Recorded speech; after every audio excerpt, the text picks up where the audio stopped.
அனைவருக்கும் வணக்கம். இப்போ நம்ம பேங்கிங் டாபிக்ல பார்த்தீங்க அப்படின்னா, ஒண்ணு முக்கியமா நம்ம தெரிஞ்சுக்க வேண்டியது டைப் ஆஃப் டிரான்சாக்ஷன். அதாவது நம்ம வந்து நெஃப்ட், ஐஎம்பிஎஸ், ஆர்டிஜிஎஸ் அந்த மாதிரி அதாவது real time cross settlement, national electronic fund transfer அதை வந்து நம்ம நெஃப்ட்னு சொல்லுவோம். இப்போ வந்து ஐஎம்பிஎஸ் இந்த இமீடியட் பேமெண்ட் சர்வீஸ் இதை பற்றி தான் நாம் இப்போ பார்க்க போகிறோம். ஸோ இதில் என்ன பெனிஃபிட் இருக்குது, நம்மளுக்கு என்ன டிஸ்அட்வான்டேஜ் இருக்குது அப்படிங்கிறத நாம் வந்து இந்த வீடியோவில் பார்ப்போம்.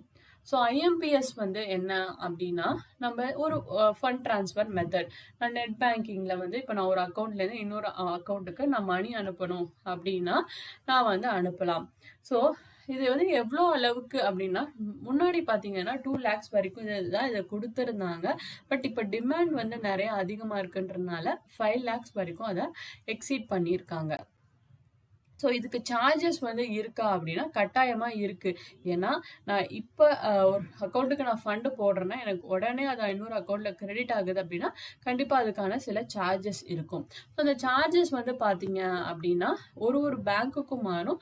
அதே மாதிரி நீங்கள் டிரான்சாக்ஷன் பண்ணுற அமௌண்ட்டுக்கு ஏற்ற மாதிரியும் மாறும். ஸோ பேசிக்காக அது எவ்வளோ இருக்கும் அப்படின்னா 2 rupeesலேருந்து 20 rupees வரைக்கும் இருக்கும்.